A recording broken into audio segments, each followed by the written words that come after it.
धनंजय देशमुख हे आष्टी येथे आमदार सुरेश अण्णा धस यांची भेट घेण्यासाठी आलेले आहेत। आपल्यासोबत आमदार सुरेश अण्णा धस आहेत। साहेब, धनंजय देशमुख यांनी भेट घेतली आहे, नेमकी काय चर्चा झाली? नाही, कायदेशीर कुठलीही बाजू आमचं एकच, धनंजय आणि माझं दोघांचं एकच काम राहिलेलं आहे। आता उज्ज्वल निकम साहेबांची ऑर्डर ही लवकरात लवकर निघाली पाहिजे आणि काही टेक्निकल लॅकिनो या प्रकरणामध्ये राहू नयेत। उद्याच्याला अजूनही काही बाबी आमच्याकडं आलेल्या आहेत, ज्या बाबीवरती SITनं काम करण्याची आवश्यकता आहे। उदाहरणार्थ तो संतोष घुले याचा मोबाईल ओपन झालेला नाही, त्याच्यानंतर तो विष्णू चाटे 10 तारखेच्या नंतर त्याचा मोबाईल बंद आहे आणि या दरम्यानच्या कालावधीत तो एक डॉक्टर आहे, मला वाटतं, ज्याची पत्नी सरकारी वकील आहे, वायभाषिका काय, ह्या सगळ्या प्रकरणामध्ये कुठेही लॅक्युनो राहू नये अशा प्रकारची चर्चा धनंजय आणि मी आणि त्यांचे मेहुणे साडू है ना, शेंडकर, आम्ही सर्वांनी केलेली आहे। ही कुठेही लॅक्युनो राहू नये। हे जे ज्यांनी आका आणि त्याचे सर्व सहकारी आणि कदाचित आकाचा आकासुद्धा, या सगळ्यांनी जो अन्याय आमच्या संतोषवरती केलेला आहे, या सर्वांना फाशी झाली पाहिजे। यासाठी आम्ही प्रत्येक गोष्टीची काळजी त्या ठिकाणी घेतो। अगोदर वाल्मिक कराड, त्याच्यानंतर पीक विमा, त्यानंतर कृषी साहित्यामध्ये घोटाळा आणि आता करुणा शर्मा, न्यायालयाने कौटुंबिक हिंसाचार झाल्याचं मान्य केलेलं आहे। धनंजय मुंडेंचे पाय आणखीन खोलात गेले। हे बघा, मी अगोदरच सांगितलं होतं की करुणा मुंडे ह्या धनंजय मुंडे यांच्या पहिल्या पत्नी आहेत असं मला वाटतं एका बाईटमध्ये म्हणलं होतं आणि आता त्याच्या पलीकडं आम्हाला काही बोलायचं नाही। त्यांची पहिली असो दुसरी असो याच्यावरती आता आम्हाला काही चर्चा करायची नाही। आमचा फोकस संतोष देशमुख याचा ज्या निर्घोण पद्धतीने, अमानवीय पद्धतीने जो खून केलेला आहे, आमच्या संतोषला न्याय मिळाला पाहिजे, हे आमची फर्स्ट प्रायोरिटी आहे। आणि महादेव मुंडे हा जो बिचारा 38 वर्षाचं लेकरू त्यांनी मारलं आहे आणि त्याचेही लेकरं बाळं रडत आहेत, तर महादेव मुंडेच्या सुद्धा मारेकरी सापडले पाहिजेत, हे आमची प्रायोरिटी आहे। धनंजय मुंडेंची पहिली बायको, दुसरी बायको, आणखी काय ते आम्हाला काय बोलू नका आणि विचारू नका। कौटुंबिक हिंसाचार करणारा मंत्रिमंडळात चालतो का असं दमानिया म्हणल्यात, आता तरी त्यांचा राजीनामा घेणार आहेत का सरकार? मी ह्याच्यावर प्रतिक्रियाच देणार नाही ना। मी जे बोलायचं ते बोललो। आम्हाला त्याचा फोकस दुसरीकडे जाऊन द्यायचा नाही। आमचा फर्स्ट प्रायोरिटी अजूनही 60 दिवस हो नाहीतर 61 दिवस हो, आम्हाला आमचा संतोष ज्या पद्धतीने मारला आहे त्या पद्धतीवरतीच काम करायचं आहे। आता धनंजयन आम्ही त्याच बाबतीमध्ये चर्चा केलेली आहे। भाजपमध्ये सांगतायत की राहुल सोलापूरकर यांच्यावर गुन्हा दाखल व्हायला पाहिजे, परंतु अद्याप त्यांच्यावर गुन्हा दाखल झालेला नाही। कुणीतरी पुढे येऊन गुन्हा दाखल करणं गरजेचं आहे। आम्ही सुद्धा करू।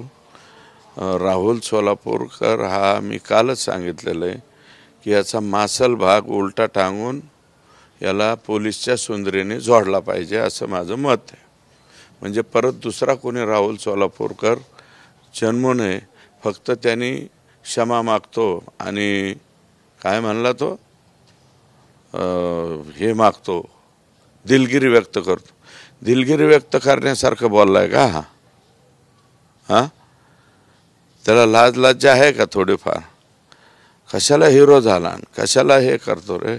एवढा मोठा टोंगळ्या झाला, त्याला लाज वाटायला पाहिजे ना महाराजांबद्दल काय बोलावं काय नाही ते।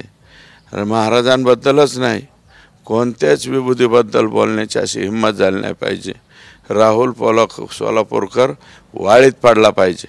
ह्याला शेजाऱ्यांनी सुद्धा कोणी बोलू नका, ह्याच्या मित्रांनी सुद्धा बोललं नाही पाहिजे आणि याला गुन्हा दाखल करून याचा मासल भाग हाणला पाहिजे असं माझं मत। शेवटचा प्रश्न, आपण 2-3 दिवसापूर्वी म्हणलं होतात की माझ्याकडे सुद्धा पुरावे आहेत, वेळेवरती उघड कर। कशाचे? संतोष देशमुख हत्या प्रकरणात असेल। हो, माझ्याकडे आहेतच ना, कागदपत्र गोळाच करतोय ना। SITला आम्हाला अजून बरेच कागद द्यायचे। अजून कुठं काय तपास प्राथमिक याच्यावरती आता आरोपी अटक झाले, यांचे MCR झाले.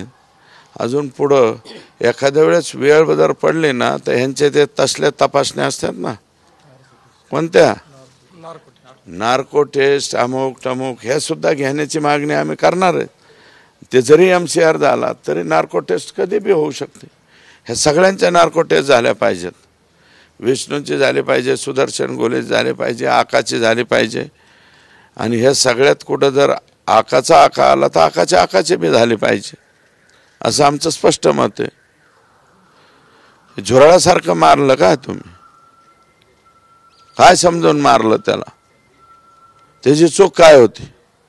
आता कालच अनिकेत लोहिया माझ्याकडे आले होते, मानव लोकचे. त्यांनी मला सांगितलं 1.5 लाखाचं स्पेशल पारितोषिक आम्ही संतोषला दिलं म्हणून. त्याच्यासारखा सरपंचच नव्हता, त्याच्यासारखं लेकरूच नव्हतं. आणि त्याच्या चेहऱ्यावरचा हसू बघा ना, एकूण त्याच्या चेहऱ्यावरचं एवढं खळखळतं हसू जे आहे ना, याच्यावरून ओळखायचं की त्याची वृत्ती किती चांगली होती. अशा सुंदर वृत्तीच्या माणसाला तुम्ही इतक्या बेकार पद्धतीने मारता. तुम्हाला सुट्टी नाही, कोणालाच सुट्टी नाही याच्यातले. आणि राज्याचे आमचा विश्वास, राज्याचे मुख्यमंत्री म्हणाले की मी यात कोणाला सोडणार नाही. आणि कालसुद्धा त्यांनी म्हणलेत आमचा राज्याच्या मुख्यमंत्र्यावर SITवर प्रचंड विश्वास आहे. आम्ही अजून SITला कागदपत्र देऊ आणि या सगळ्यांच्या प्रॉपर्ट्या सीज झाल्या पाहिजेत. असं आम्ही कोणाच्या नावावर प्रॉपर्टी आहेत, शाळेत खायत भायेत वाहेत कोणाच्या बी नावावर प्रॉपर्टी आहेत, ते सुद्धा याच्यामध्ये आले पाहिजेत. जरांगे पाटील म्हणाले की धनंजय मुंडेवर 302चा गुन्हा दाखल करावा. ते आमचं समाजभूषण आहे, आमचं दैवत आहे. ते जे बोलले त्याच्याबद्दल मी उलटं पालटं काहीच बोलू शकत नाही. ते जे बोलले ते बोलले, म्हणजे त्यांच्या भूमिकेशी सहमत आहात? त्यांच्या हे बघा, ते जे बोललेले ते बोलले. मी अजून म्हणलेलो नाही. पण पाटलांना शिकवण्या इतका किंवा पाटलांवरती बोलण्या एवढा मोठा मी नाही, हे स्पष्टपणे सांगतो. कॅमेरामॅन आदिलसह मी यशपाल भोसले, TV9 मराठी, आष्टी, बीड.